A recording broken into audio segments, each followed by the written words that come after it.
I think that it's the most appropriate venue to deal with what is ripping our nation apart and the fact that we are moving away from our values and principles. Ben Carson is talking about the speech, his remarks at the National Prayer Breakfast 2 weeks ago.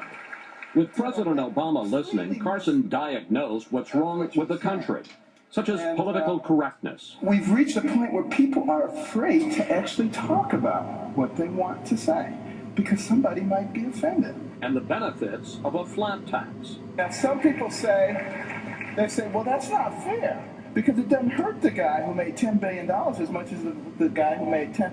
Where does it say you have to hurt the guy? Why is that relevant at a prayer breakfast? Because at a prayer breakfast, we're talking about fairness. I think it's a perfect opportunity to talk about what is truly fair versus what is politically fair. The response has been electric. 2.5 million people have viewed Carson's speech online. A Wall Street Journal editorial proclaimed Ben Carson for president. This is the kind of thing the Republican Party should have been saying for the past 4 years. But liberals were upset, especially that Carson said it at the prayer breakfast. It is a way for people to commune with the God of their choice. And this guy turns it into a Republican talking point political session. Human potential is something that we don't really talk about a lot. We first sat down with Carson a year ago at Johns Hopkins Medical Center in Baltimore.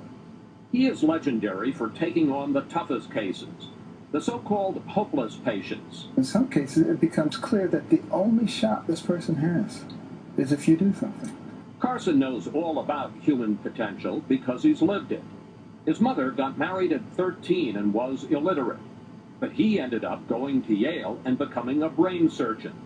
And since 1994, he and his wife Candy have run the Carson Scholars Fund, giving millions to help kids go to college. Why do you think your speech struck such a nerve? The average American wants a nation that is for of and by the people and not for of and by the government. As for the critics, they weren't listening. They were looking to criticize anything that they don't necessarily agree with. Carson doesn't think he'd be a good candidate for president, too blunt, he says, nor will he seek the office. But he doesn't rule it out, and he isn't afraid of any challenge. Do you have any qualms about the fact that, in a sense, you were lecturing the President of the United States while he just had to sit there? Well, you know, I serve God, and my purpose is to please Him. And if God be for you, who can be against you?